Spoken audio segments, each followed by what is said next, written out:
Yo, what's going on, Geminis? Gemini energy in your charts. Cross watchers, you're all welcome. Thanks for being here. Thanks for coming back if you've been here. And thanks for dropping by if this is your first time here. You know what I'm saying? I appreciate you all. Now, I may cuss, but I don't curse. Let's get that situated first. All right, bars, because I'm nice. What else? All right. Before we get too deep into this, we're going to draw a card from the Oracle deck, from the Dragon deck to be specific. Alright?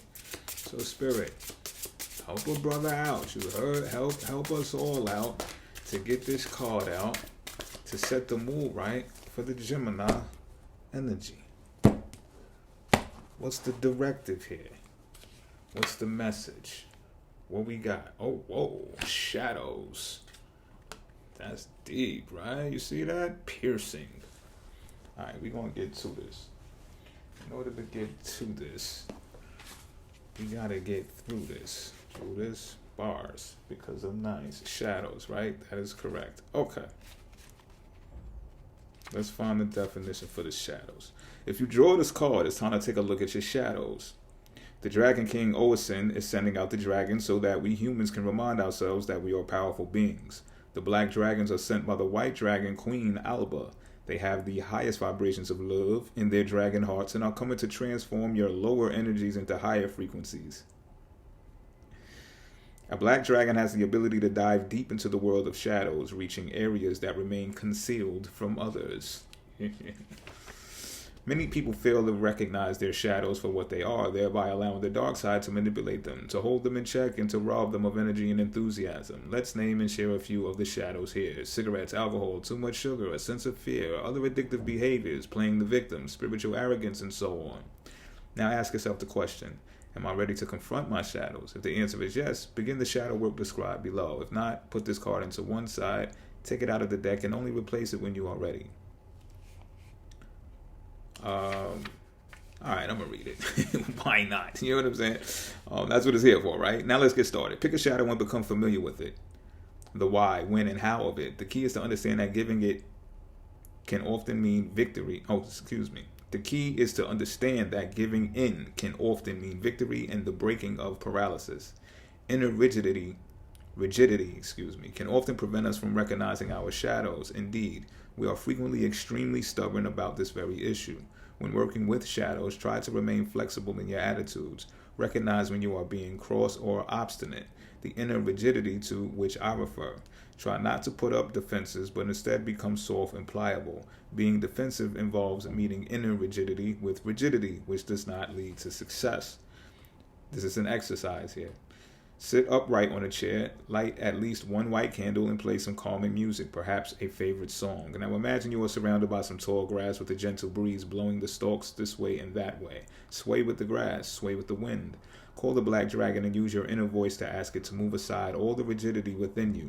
Now feel its noble presence. The black dragon is striding through the tall grass. It is magnificent, shimmering, and powerful. It opens its heart and envelopes you entirely in black light. Black light's vibration has a higher frequency than any other and cannot be contaminated.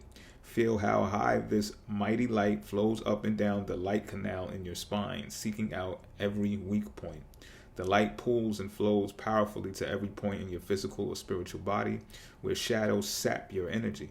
Now smile, be glad, and say in all love to the shadow, I see you, I know you, I respect you, and now you may go. I do not need you any longer. Smile and let the shadow go. Give it to the black dragon, which will lovingly place it in a white column of light. Hear how the dragon says to the shadow, I free you. You need fight no longer, for there is peace for you too. Now go in peace. From now on, you are free of this shadow. Live and act according to what has been said. Respect yourself and smile. Thank the black dragon and perform this exercise as often as you think necessary. Yes, indeed. I know this card very, very well. Not saying I know it by definition from the book, but I know the work of doing shadow work. I would say it's very necessary in order to heal. That's for sure. And so many other benefits come from doing shadow work. You know, it's facing the realization, bars because I'm nice. Let's get into some tarot, you heard? Okay, so hold on. Let me bring the energy back. Bring the shadow energy back. Draw on top of that. Bars. Fucking nice, B.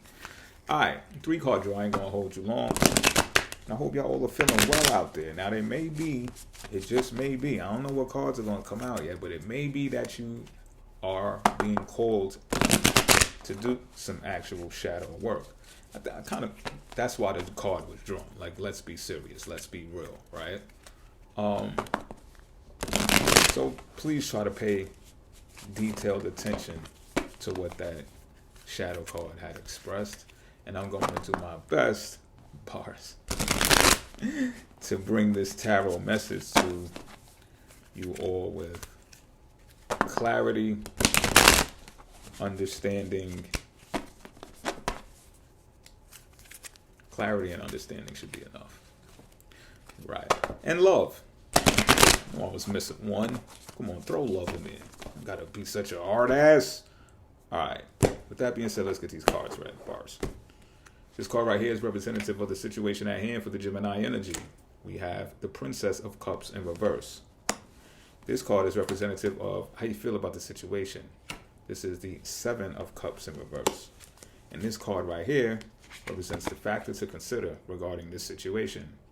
What is that? The Ace of Torches, I believe. Correct? Correct. Let's get to it. Let's get to it. Excuse me.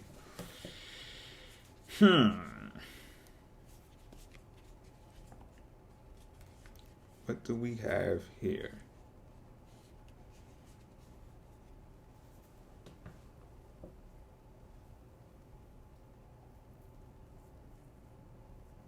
You're on the defense right now. You are on the defense right now. It may have something to do with love. If it doesn't have to do with love, right, I'm feeling it has something to do with love, though. Now, this could just be the love of the sport, the love of the game, or this could be love with a lover.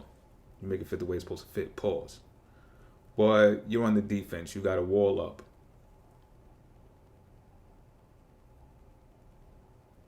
But this is, I'm feeling like this is not naturally like you. This wall is up for a reason. You've been scorned by something, or you've just been made aware of something, of how you express your love to some. It's not reciprocated, or it's ill received. It might even be frowned upon. It might be one of those things like, why are you always so happy? Why are you always so giddy? Or why you like that with me and not like that with them? Or why you know what I'm saying? Something like that. Why you so prissy? Why you so in love with your man? Why you so in love with your woman? Why you always posting them? Get a room. I'm hearing all of this shit.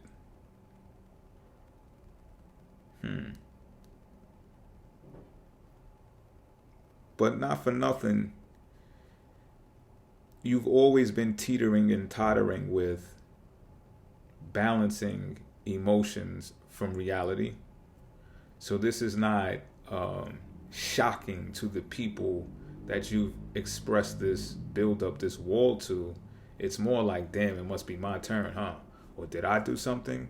So they're able to assess your interactions with others to try to, to try to determine what it is that they did, if they're not aware. Sometimes people are 100% aware of what they do to trigger or, to just offset the type of behavior that they get from you.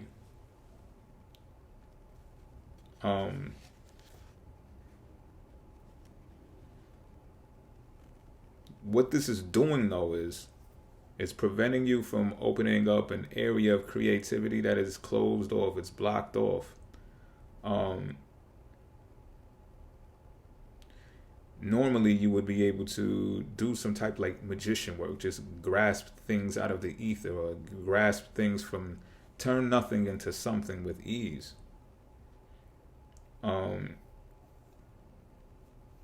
But now your energy and time is being confined because it's busy doing something else that is more, I would say, streamlined, that's more reliable. And I say reliable because you don't have to think about the emotions involved with it.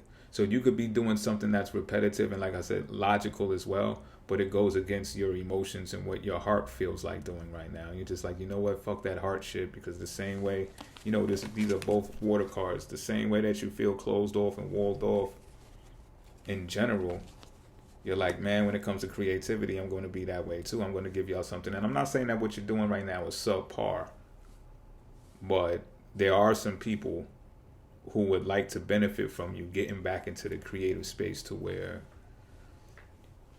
you're creative. 7. But what they may not understand, and for good reason, I would say, is I'm talking about they and how people receive you and, the interactions with your wall and stuff like that. But what I'm also picking up on is there may not really be people around you like that at this time. So the whole they is who are they? They might just be conspiratorial right now, if that's the word or how you say it. It might just be, a figment of the imagination, or just something that I made up. Because, let me say it that way, because I don't actually see other people in this reading until the factor to consider gets involved. So, this is like direct. See, because when I go back to the shadow card being drawn here, this is exactly what I'm picking up here. This don't got nothing to do. And I'm not saying that this didn't begin from interactions with people, but right now, this doesn't have nothing to do with them. This is some shit that you're doing for self. So if you're alone right now, it's because you're choosing to be, and it's because you're doing some shadow work. Keeping it a being. I should have reflected back to the shadow card as soon as I drew these cards, because that's exactly what's going on here. You're doing shadow work. And you're saying, look, if this makes me uncomfortable because, I remember the dark times, the dark energy that came from it, the dark interactions, the evil eyes put on me because I was being me. But you're acknowledging all of these things about the self, because the 7 is out here. That's going to be a self journey to achieve higher intelligence of some sort. And the Princess of Cups in reverse, this is you. This is you. So it ain't really about anybody else here. This ain't got nothing to do with anybody else.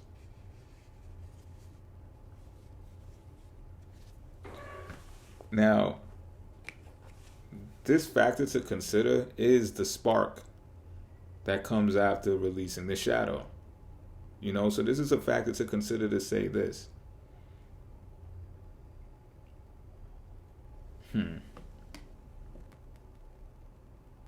This shadow work is necessary.